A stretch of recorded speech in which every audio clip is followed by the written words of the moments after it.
नमस्कार, मैं हूँ मनविंदर। एमबीएन नेटवर्क पे आप सभी लोगों का बहुत स्वागत है। यारियों का वो दरिया उतर भी गया और हाथों में बस रेत ही रह गई। वो हवा हो गए देखते-देखते, अलविदा हो गए देखते-देखते, लापता हो गए देखते-देखते, क्या से क्या हो गए देखते-देखते। ये गीत क्यों याद आ रहा है, इस पर भी बात होगी और लोकसभा चुनाव के लिए कांग्रेस की दूसरी सूची आ चुकी है। लेकिन बड़ी बात ये है कि इस बार कांग्रेस अध्यक्ष मल्लिकार्जुन खड़गे भी चुनाव लड़ने से डर रहे हैं।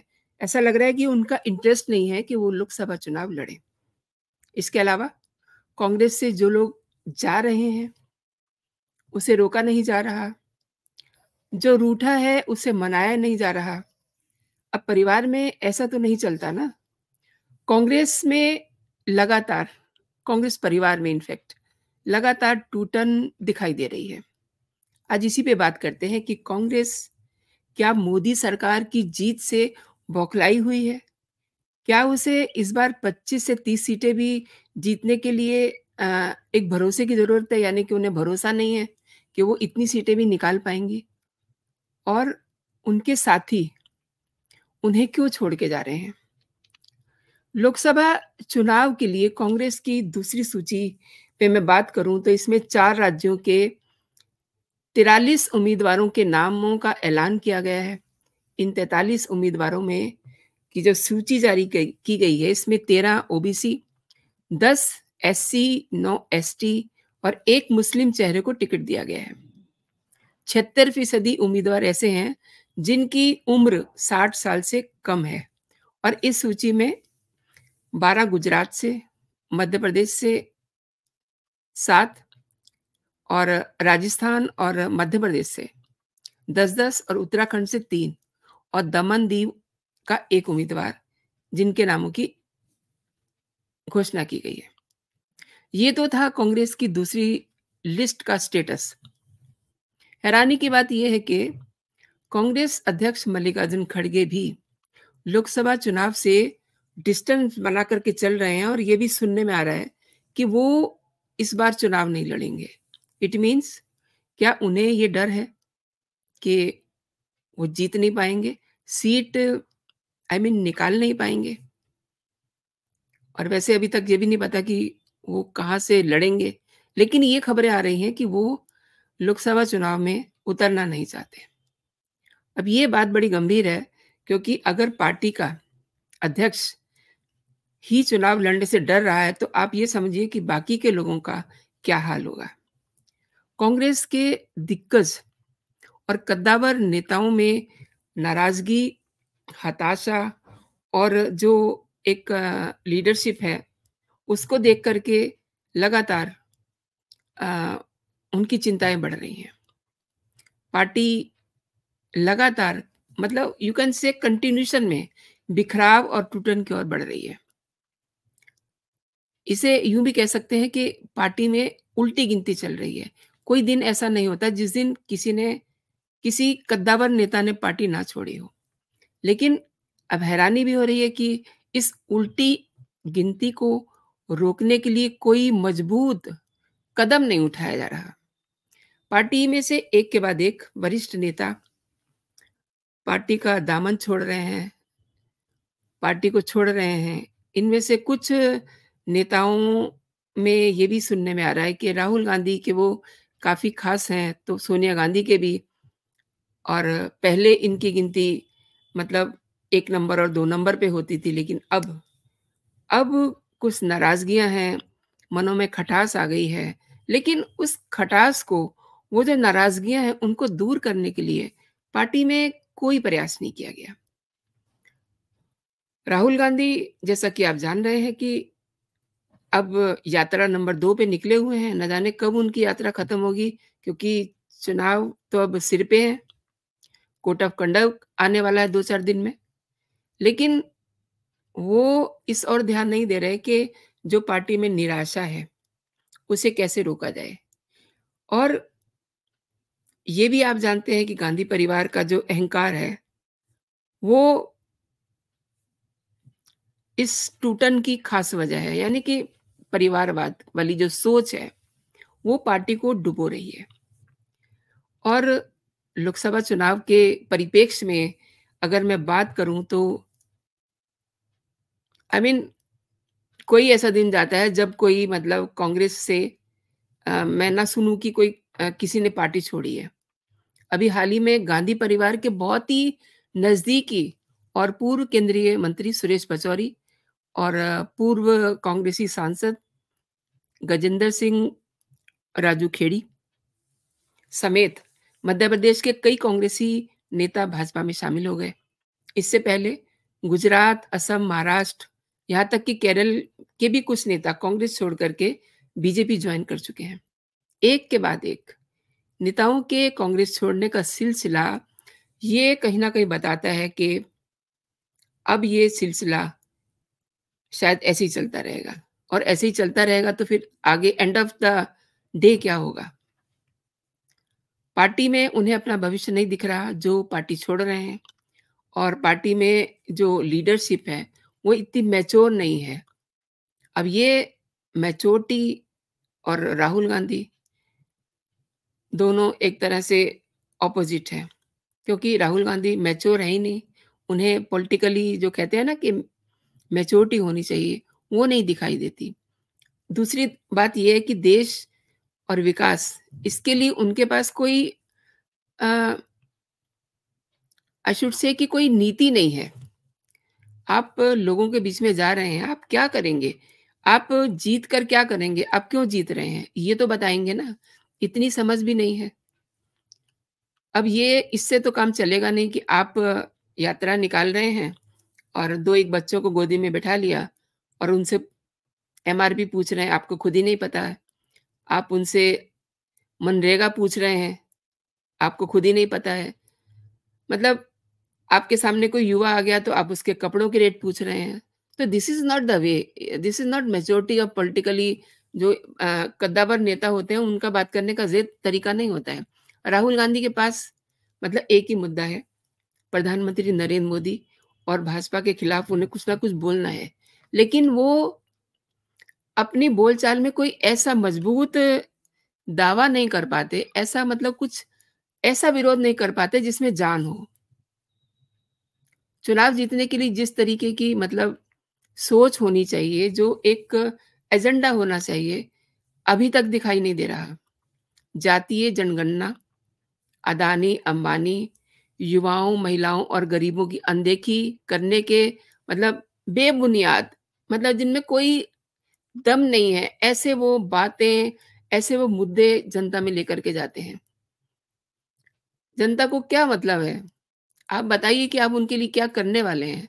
अक्सर वो समाजवादी और वामपंथी नीतियों की वकालत करने लग जाते हैं अचानक से। अच्छा जो वो पहले से ही फेल हैं। तो कांग्रेस की हालत ये तब है जब आम चुनाव की घोषणा बस होने वाली है। कांग्रेस से लगातार पलायन करते नेता इस मतलब बुरी स्थिति को अंडरलाइन कर रहे हैं। पार्टी नेतृत्व में नेताओं को प्रेरित करना, उन्हें रोके रखना, इसके लिए कुछ नहीं हो रहा। आपको मैं याद दिलाती हूँ, जिस दिन पहली सूची के लिए तैयारी हुई, वो मीटिंग बीजेपी की रात को करीब सवा 11 के करीब शुरू होती है, जो सुबह साढ़े 3 बजे तक चलती है। उसमें बाकी सब इम्पोर्टेंट बातें हुई, लेकिन इसके साथ ही नरेंद्र मोदी ने अपने कैबिनेट के सभी मंत्रियों को बूस्ट अप किया, उनको दिमागी तौर से तैयार किया, उन्हें डू एंड डोंट्स बताए, उन्हें ये भी बताया कि आप जीत के आ रहे हैं, हम फिर मिलेंगे। और एक कहते हैं ना कि दिमाग को स्मार्ट करना, कि किस तरीके से वो पब्लिक में जाएँगे, उन्हें क्या बताएँगे, किस तरीके से अपनी नीतियों के बारे में जानकारी देंगे। तो ये एक स्ट्रैटेजी होती है, चुनाव में उतरने से पहले जो शीर्ष नेतृत्व होता है, वो अपने अधीनस्थों को बताता है कि आपको अब क्या करना है और क्या नहीं करना है। तो अभी तक क्या आपने कांग्रेस में ऐसी कोई मीटिंग देखी, सुनी? शायद से इसका जवाब है कि नहीं। हमेशा सिर पैर के, बेतुके और बदजुबानी वाले बयान आप सुनते हैं। उसमें पर्सनल अटैक सबसे ज़्यादा होते हैं। अच्छा, इन लोगों को ये लगता है कि अगर ये पर्सनल अटैक करेंगे, तो पता नहीं कपड़े उतर जाएँगे पब्लिक में, और आखिर में होता क्या है, ये खुद ही निर्वस्त्र हो जाते हैं। और घिसे-पिटे इनके वही बयान हैं भाजपा और मोदी सरकार को चुनौती देने के नाम पर। इनके पास कुछ नया नहीं है। अरे कुछ नई बात कहिए तो कुछ बात में दम भी लगे। लोकसभा चुनाव की तैयारियों में जुटी कांग्रेस को हर दिन झटका लग रहा है। मतलब ये मैं गलत शब्द यूज़ कर रही हूँ, चूँकि इस समय चुनाव सिर पे है, तो ऑब्वियसली हर पार्टी तैयारियों में जुटी हुई है। इसलिए मैं कह रही हूँ कि कांग्रेस भी कहीं न कहीं जुटी हुई होगी, लेकिन दिख तो नहीं रहा ना। और उन्हें इस बात की भी फ़िक्र नहीं है कि कब उनका कौन-सा नेता छोड़ के चला जाए। अब जैसे ही कोई चुनाव शुरू होता है, उसी समय नेताओं का कांग्रेस छोड़ के जाना शुरू हो जाता है।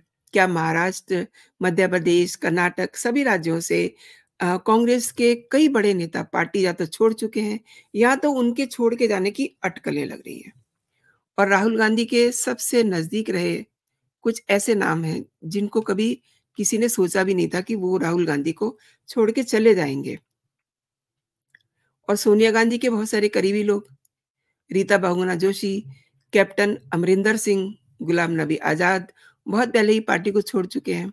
और कांग्रेस के नेताओं, जो यूथ है, उनका भी मोह भंग हो गया है। मिलिंद देवड़ा, ज्योतिरादित्य सिंधिया, जतिन प्रसाद, कभी ये राहुल गांधी के साथ गलबैया करते थे। अल्पेश ठाकोर, हार्दिक पटेल, सुष्मिता देव, प्रियंका चतुर्वेदी, आरपीएन सिंह, अशोक तंवर जैसे लोग कांग्रेस को छोड़ चुके हैं। बिहार में अशोक चौधरी, असम के वर्तमान मुख्यमंत्री हिमंत बिस्वा शर्मा और सुनील जाखड़ समेत कई ऐसे नाम हैं, अश्विनी कुमार हैं, और महाराष्ट्र के पूर्व मुख्यमंत्री अशोक चौहान, रिसेंटली उन्होंने पार्टी को छोड़ा है। तो ये सब पार्टी के जो पॉलिसीज़ हैं, जो नीतियाँ हैं, जिस तरीके से पार्टी में किसी को सम्मान नहीं मिल रहा है, उनसे दुखी होकर के ये पार्टी का दामन छोड़ रहे हैं। ये वो नेता हैं जिन्हें कांग्रेस ने कभी कभी पहचान दी थी, केंद्रीय मंत्री, राज्य में मंत्री बनाया, बड़े पदों पे बिठाया। पार्टी के मुश्किल वक़्त में अब वो भाग रहे हैं, तो इसमें कोई न कोई उनकी भी मजबूरी रही होगी। यूँ ही तो कोई बेवफ़ा नहीं होता। कांग्रेस के दिग्गज नेता जो पार्टी छोड़ चुके हैं या छोड़ने के चक्कर में हैं, वो एक्चुअली बेसिक फ़र्क क्या है? नरेंद्र मोदी अगर कोई बात कह देते हैं, तो वो बात सोशल मीडिया पे ट्रेंड करने लगती है। वो हैशटैग बन जाता है। यानी कि किसी प्रोग्राम में अगर वो जाते हैं, तो वो पूरा प्रोग्राम, वो पूरा इवेंट एक ब्रांड बन जाता है। अब राहुल गांधी क्या मतलब इमैच्योरिटी की बातें करते हैं।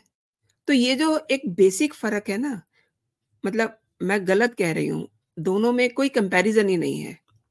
कहाँ नरेंद्र मोदी, जिनसे मतलब विदेशों के जो देशों के सिरमौर हैं, वो भी अपना कद कम आँकते हैं, और कहाँ राहुल गांधी। तो ये जो फ़र्क है, ये भी अब पार्टी के अंदर देखा जा रहा है। कांग्रेसी नेता ये बहुत सीरियसली नोट कर रहे हैं कि राहुल किस तरीके से देश के जो जवान हैं, उनके शौर्य पर, उनके बलिदान पे सवाल उठाते हैं, और ऐसी-ऐसी बातें कहते हैं जिससे मतलब जो एक देश की शान होती है ना, देश की आन, बान और शान, देश की एक विकास की तस्वीर होती है, उसको वो बट्टा लगाते हैं। तो ये बेसिक फ़र्क है ना। नेताओं को भी शर्म आती है कि ये विदेशों में जाकर के क्या कह रहे हैं, अपने ही देश के बारे में। कोई भी पार्टी देश से बड़ी नहीं होती है, और जो पार्टी कार्यकर्ता होते हैं, वो देश के लिए काम कर रहे होते हैं। अब जब उनका मुखिया ही देश विरोधी गतिविधियों में लिप्त हो, तो उसको भी लगेगा कि मैं किस पार्टी में अटका रहा इतने सालों तक। और बीजेपी, यानी कि नरेंद्र मोदी सरकार, उसमें उन्हें क्या दिखाई दे रहा है? बजट सेशन के दौरान आखिरी जो लोकसभा सदन में भाषण था, सीधे-सीधे नरेंद्र मोदी ने अपनी जीत के झंडे गाड़ दिए थे उस दिन।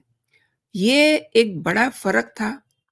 ये उस दिन का भाषण उसने बहुत सारे कांग्रेसियों के दिलों पे एक छाप छोड़ दी।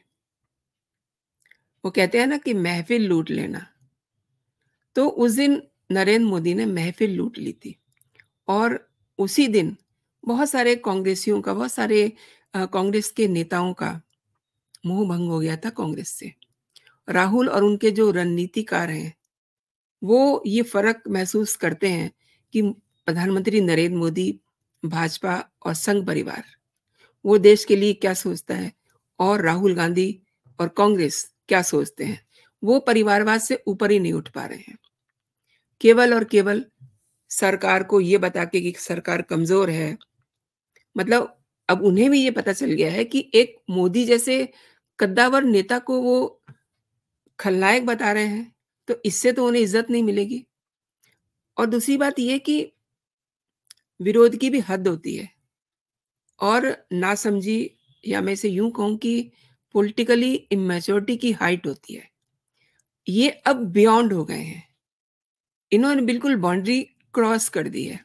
ये सब चीज़ें जो समझदार कांग्रेसी नेता हैं, वो अब असलियत समझ रहे हैं, इसलिए वो भाजपा में जा रहे हैं।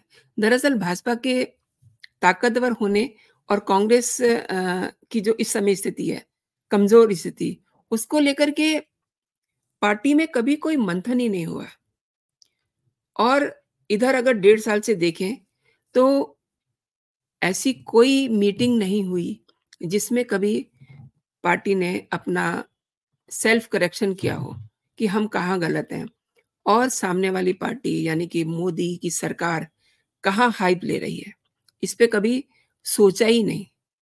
कांग्रेस की नीति और सिद्धांत जो हैं, उन पे भी अब शुबे हो रहे हैं। ऐसे में भाजपा ने कांग्रेस के मजबूत किले में तोड़-फोड़, ऑब्वियसली पॉलिटिक्स है, सब कुछ चलता है, तो वो तोड़-फोड़ शुरू कर दी। भाजपा ने दो तरफ़ा से कांग्रेस को घेरा। एक तरफ कांग्रेस शासन के भ्रष्टाचार और जो उनकी कहना चाहिए कि गलत पॉलिसी जो हैं, उनको उजागर किया। बल्कि बहुत सारे उनके ऐसे नेता हैं कांग्रेस के, जो इस समय सीबीआई और ईडी की रडार पे हैं। ये सब चीज़ें भी लोगों को दिखती हैं। आपको याद होगा झारखंड में धीरज साहू के यहाँ नोटों की गड्डियाँ, क्या देश ने नहीं देखा? क्या देश को नहीं समझ में आई कि ये पैसा किसका है? कांग्रेसी नेता के यहाँ इतनी बड़ी रेड पड़ी थी। मतलब इतने नोट की मशीनें हाफ गई, मशीनें जल गई, फूँक गई, लेकिन नोट पूरे गिने नहीं जा सके। इतनी बड़ी रेड शायद इससे पहले कभी नहीं भारत में पड़ी। तो ये सब चीज़ें जो है ना, ये पार्टी को कमज़ोर करने के लिए काफ़ी हैं। अब अगर कोई उठ के कांग्रेसी ये कह दे कि ये बीजेपी की सरकार करवा रही है, तो इसमें किसी को यकीन नहीं आता। कोई ये नहीं मानेगा कि फलाँ के पीछे मोदी सरकार ने ईडी लगा दी है, सीबीआई लगा दी है। उनके पास बहुत सारे काम हैं, वो अपने कामों में उलझे हुए हैं। They never bother about it कि क्या हो रहा है। ये जो एजेंसीज़ होती हैं, मैं आगे भी अपने वीडियोज़ में कई बार कहती हूँ कि ये प्रीमियर एजेंसीज़ हैं, ये किसी से गाइड नहीं होती हैं। ये खुद देखती हैं, इनके काम करने का अपना अलग तरीका है। एक बात। राहुल गांधी अपने जो आधे-अधूरे और कहना चाहिए कि अपनी तरफ से वो सोचते हैं कि उन्होंने बहुत बड़ा बयान दे दिया। लेकिन एंड ऑफ द डे उस बयान पे सब हँसते हैं। राहुल ने पहले भी बातों-बातों में मोदी विरोध के नाम पे राष्ट्र का विरोध किया। तो क्या अब जाकर के कांग्रेसियों को समझ में नहीं आ गया? और सरकार की नीतियों से नाराज़ होना एक बात है।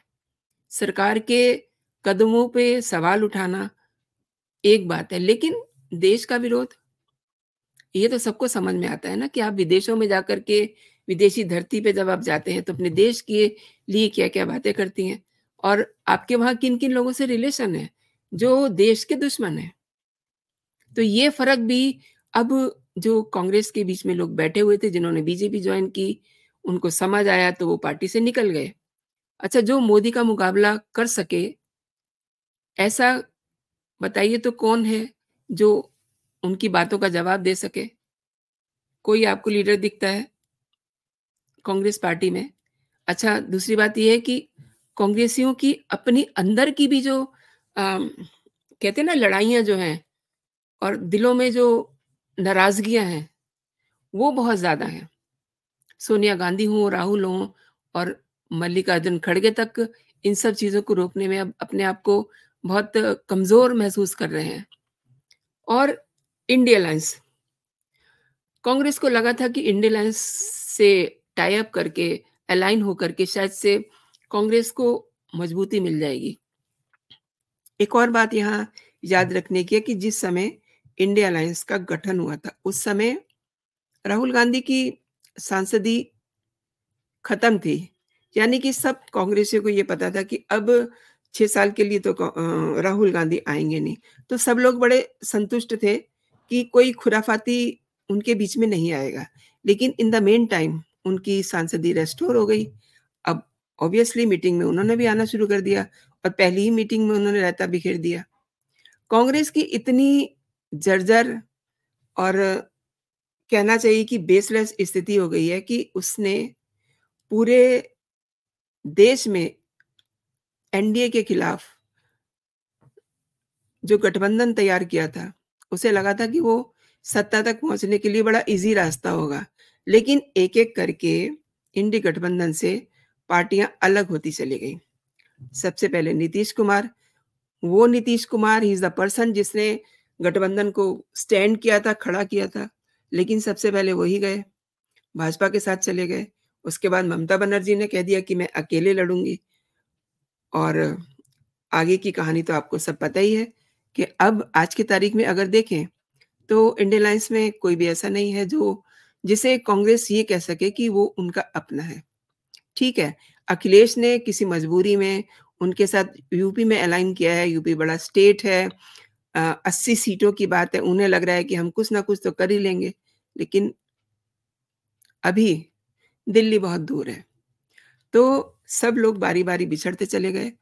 दोस्तों, आपने मेरे साथ ये वीडियो देखा, आपका बहुत-बहुत धन्यवाद।